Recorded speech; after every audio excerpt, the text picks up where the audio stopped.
The television and book series Game of Thrones is nothing less than a work of lawfulness. From Tyrion's intuitive and humorous diplomacy to Littlefinger's masterful manipulation in the War of the Five Kings, Game of Thrones is full of characters with ambitious political schemes. The show leaves the audience with the task of answering the question, how is it that the dramatic politics in Game of Thrones are relevant to our current political situation? The simple answer is that audiences love the shock of betrayal and the show's transgressions of sexual, social and moral codes.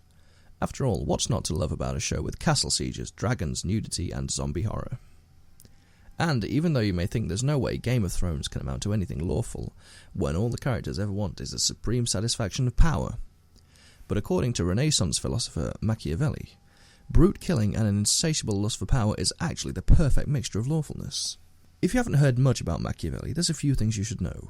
For one, he's famous for writing The Prince, 1515, a book that led to the classic Machiavellian villain and the Realpolitik, which is a strategy of governance and diplomacy that makes choices based on the circumstances of a situation.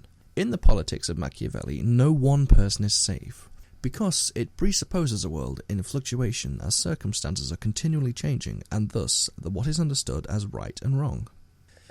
In Game of Thrones, Realpolitik constitutes the exact opposite of everything the Stark family once stood up for, and which continues to have a presence in the remaining Stark children. In the first episode of Season 1, the audience is quickly introduced to Ned Stark's explicit sense of justice in Winterfell. Sir Roderick Cassel reports to Lord Stark that the guardsmen have caught a deserter of the Night's Watch. Get the lads to saddle their horses. Do you have to? He swore an oath, Cat. Law is law, milady. It becomes clear that the Starks uphold a strict interpretation of the Westerosi justice. Shortly after holding his duty, Ned asks Bran if he understands why he executed Will. Bran repeats the mantra of the North. Where's the old way? Ned reminds him that the old ways requires the man who passes the sentence to also swing the sword. In the show, then, Ned is the personification of the law itself, in essence, judge, jury, and executioner. Near the end of the season, Joffrey's decision to execute Ned rather than send him to live his days out at the Wall directly contrasts with the nature of Will's execution in the first episode. After announcing his decision to execute Ned, the shot reveals a large cheering crowd. The shot cuts to Ned as the cheering is silenced. All we hear is Ned's heavy breathing as he looks to the statue of Baelor where he last saw his daughter Arya. The sound of the executioner's short sword taking off Ned's head is soon the only one to be heard. Thus the sound as well as the framing imitates the silencing of Ned's idealistic notions of the law. In The Prince, Machiavelli claims, "It is better to be feared than loved if you cannot be both." Similarly to the manner in which Joffrey executes Ned, Machiavelli's solution to any threat is to completely diminish it, or rather, silence it. The show's Machiavellian themes only progress as the War of the Five Kings ends with the events of the infamous Red Wedding. At this point in the show, there is very little evidence of honour, even for the Starks, as Robb chooses to break his word and marry Talissa Stark. One betrayal leads to another as Walder Frey orchestrates the doom of the Northern Army. The Red Wedding thus marks a bold transition from the old way to the Machiavellian game of power. The festivities quickly come to an end following the departure of the newly wedded Edmure Tully. While Joffrey demonstrates the power of fear by demonstrating his authority in broad daylight before the public, Walder Frey has chosen to attack his enemy when they're most vulnerable, killing not only the heads of each northern house, but everyone with allegiance to the north, including Talissa Stark and her unborn child. Following the massacre, Lady Stark attempts to save Robb's life and swears upon her honour to never seek vengeance upon the Freys. But Walder dismisses her promises, and Roose Bolton puts an end to Robb while acknowledging the Lannisters were behind the Red Wedding. The Lannisters send their regards. The camera dramatically pans in on Lady Stark, whose will to live quickly fades upon seeing her dead son. Walder's son enters the frame from the left, while the camera remains focused on Lady Stark as she falls to her death. The detached and straightforward manner in which Lady Stark's murder is carried out mirrors the secretive political schemings of King's Landing. This Machiavellian tactic disguises hidden motives with darkness, music, food, and diplomatic friendliness. Thus, the ultimate form of deception adopts the appearance of diplomacy and weakness. Machiavelli stated, "If an injury has to be done to a man, it should be so severe that his vengeance need not be feared."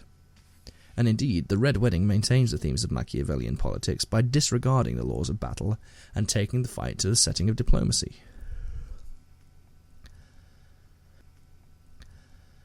Perhaps most symbolic of Machiavellian politics is the subplot of the White Walkers and the Lord of Light. Game of Thrones essentially revolves around the theme of ice and fire, which functions upon that Thomas Aquinas calls the lex natura, otherwise known as natural law. This is the fundamental concept that constitutes Machiavellian politics. For Game of Thrones, the natural law means that the show must go through politics, which its moral ambiguities, before arriving at the ultimate object of its final destination. Do you know what leadership means, Lord Snow? It means that the person in charge gets second-guessed by every clever little twat with a mouth. The ultimate object in Game of Thrones is the threat of the White Walkers, for which Jon Snow is the moral and political mouthpiece. As the series progresses, the game of politics becomes increasingly overshadowed by the threat of the White Walkers. This transition repositions the viewer towards a law that transgresses the law of politics. And if you think about it, then Game of Thrones is truly touching on a relevant subject of the modern day. Today's polar ice caps are melting away due to the threat of global warming, and similar to the relationship between politics and nature in Game of Thrones, humanity's demise looms over the law of politics. As a representation of the law itself, Ned's decision to execute the Night's Watch deserter forces the audience to contemplate whether or not if the law is synonymous with understandings of morality. We stated earlier that Machiavellian politics presupposes the idea that what is considered to be right and wrong constantly evolves as circumstances change. One of the most notable characteristics of this premise can be found in the most recent events in the series of Season 6. Following his revival, Jon Snow stuns the Brothers of the Night Watch as he steps down as Lord Commander of the Night's Watch. My watch is ended.